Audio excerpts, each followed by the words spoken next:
Bien-aimés frères et sœurs, vous connaîtrez la vérité et la vérité vous affranchira. Ça, c'est pas moi qui le dis, c'est la Bible qui le dit. Mais moi, je vous dis mieux.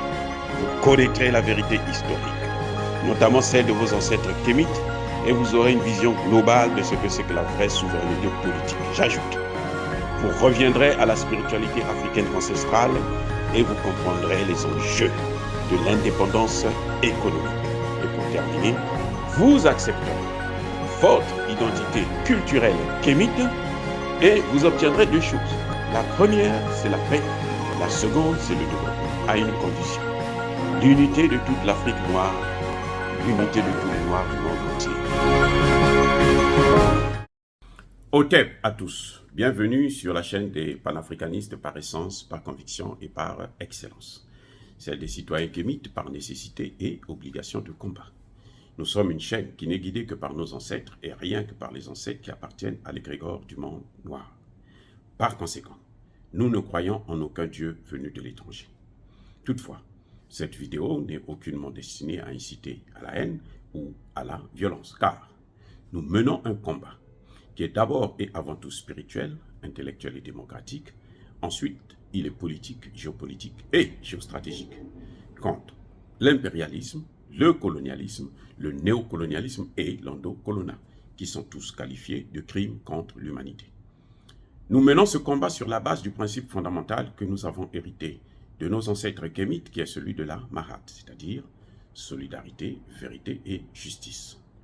Vous êtes donc en droit de connaître la vérité, et nous avons l'obligation de vous dire la vérité, rien que la vérité, afin que justice soit rendue au continent africain. Et ça, c'est notre modeste contribution dans cette noble lutte en faveur de la souveraineté, la dignité, la solidarité et l'unité africaine. Ça, c'est exactement ce que nous appelons le panafricanisme. Bien-aimés frères et sœurs, j'ai envie de demander à Nana Akufo-Addo, tout ça pour ça. Tout ce qu'il a fait là.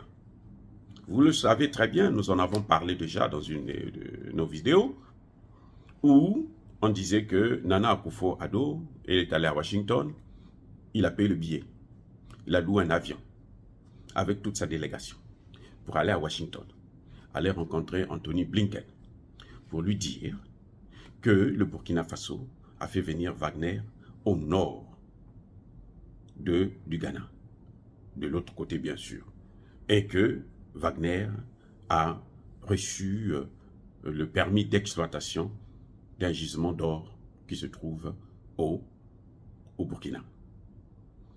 Incroyable mais vrai. Quelle a été la récompense? Nana Akufo-Addo est arrivé au pouvoir il y a quelques années, ça, il est à son deuxième mandat. Et j'espère que c'est le dernier, je souhaite que ça puisse vite passer comme ça. Il va disparaître de la circulation.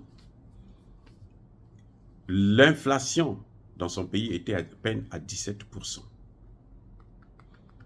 Aujourd'hui, l'inflation atteint près de 50%.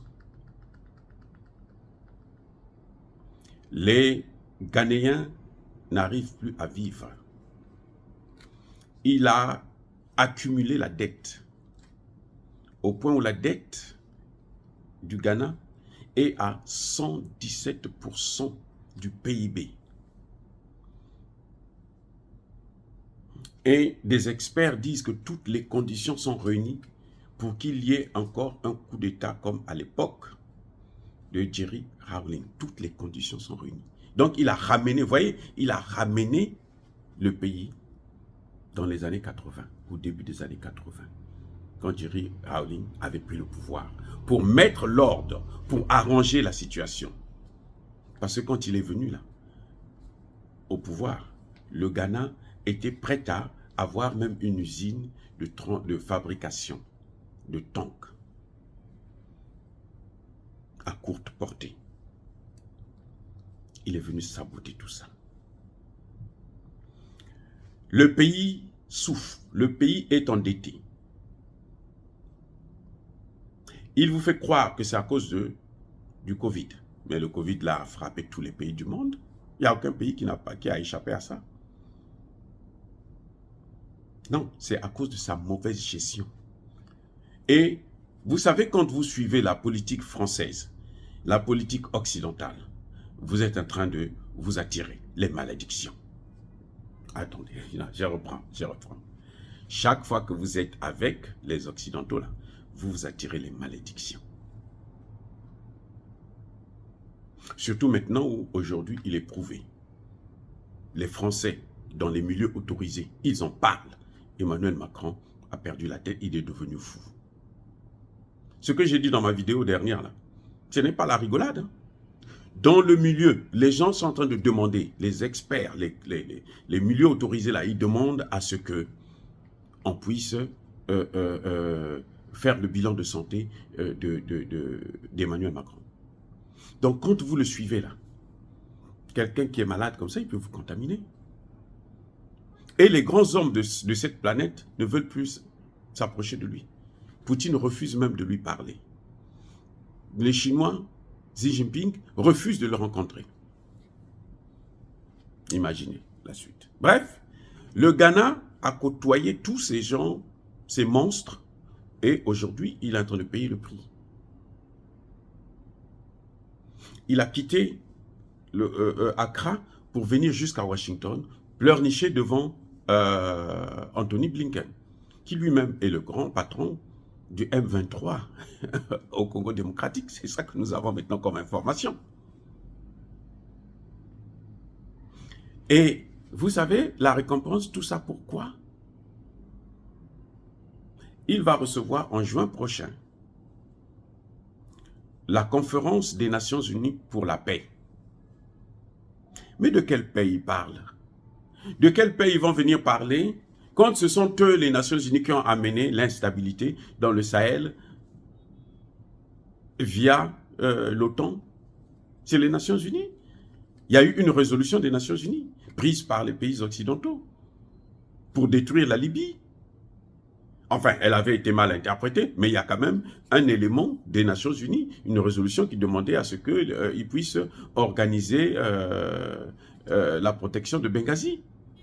Et ils sont allés, ils ont détruit la Libye, ils ont amené les terroristes et maintenant ils les déversent là, dans le Sahel. Et puis ils viennent vous parler de paix. De quelle paix? De quelle paix? Donc Nana Akufo a fait tout ça là, seulement parce qu'il n'a pas reçu les 3 milliards en fin de compte qu'il cherchait, 3 milliards de dollars pour relancer son économie. Il ne les a pas reçus. Qui va lui donner ça? Les Américains n'ont pas d'argent. Les Américains sont endettés. Les Américains utilisent seulement leur planche à billets. Mais l'argent qu'ils sortent, ça ne correspond pas à la richesse des États-Unis. C'est maintenant ce que nous savons. La Chine n'arrête pas de vous le dire. Eh oui, les gars, c'est ça. Donc, on va seulement faire une planche à billets. On va faire croire aux gens qu'on leur a donné de l'argent. Mais en fait, il n'y a pas d'argent qui va venir. Il n'y aura aucune valise de dollars qui va quitter les États-Unis pour aller là-bas, en Afrique. Aucune. Et d'ailleurs, ce sont des promesses. Et pire encore, quand les États-Unis, au cas où ils donnent l'argent aux pays africains, c'est les États-Unis qui vont leur dire comment ils vont dépenser cet argent. Vous voyez, c'est un monde de fou. C'est incroyable. Donc, le Ghanéen, la seule chose qu'il a obtenue là, c'est la conférence sur la paix, alors que lui-même, aujourd'hui, on sait que le Ghana est attaqué aussi par les terroristes. Et les mêmes terroristes qui ont été nourris, alimentés, informés, orientés, guidés vers le Sahel, le golfe de Guinée, y compris le Ghana. Tout ce qu'il a fait là, le seul résultat qu'il a obtenu, c'est ça. Cette conférence de paix. La conférence des Nations Unies. Maintenant, le problème, ce que Nana Akufo oublie, est-ce qu'il sera toujours là jusqu'en juin prochain? Personne ne sait. Parce qu'il ne se passe pas une semaine où les Ghanéens sortent pour manifester le départ de Nana Akufo. On demande sa démission. Ne soyez pas surpris qu'il démissionne d'ici là, ou bien qu'on le démissionne. Ne soyez pas surpris. Tout est possible maintenant au Ghana. Je vous ai dit tout à l'heure que les conditions de la venue de Jerry Rawlings sont réunies actuellement au Ghana. Les conditions sont réunies, les mêmes conditions, les mêmes circonstances produisent les mêmes causes, produisent les mêmes effets. Dire cela, c'est inciter à la haine ou à la violence, non. Le Ghana a trahi l'Afrique pour rien du tout. Et j'espère que le Parlement ghanéen va mettre Nana Akufo à genoux et va réussir à le faire partir du pouvoir. Parce que c'est son parti à lui qui demande des comptes, puisque c'est imprudent, c'est pas diplomatique et c'est irresponsable ce qu'il a fait. Oh, bien-aimés frères et sœurs, encore une fois, je persiste et je signe. Soyez bénis par le Dieu des Kémites. Et que tous ceux qui persécutent le continent africain, tous ceux qui le déstabilisent, tous ceux qui le pillent, puissent être maudits, punis, neutralisés, détruits, écrasés, effacés par le Dieu des Kémites et par nos ancêtres angélisés. Vive l'Afrique éternelle. J'ai dit, et comme d'habitude, j'assume.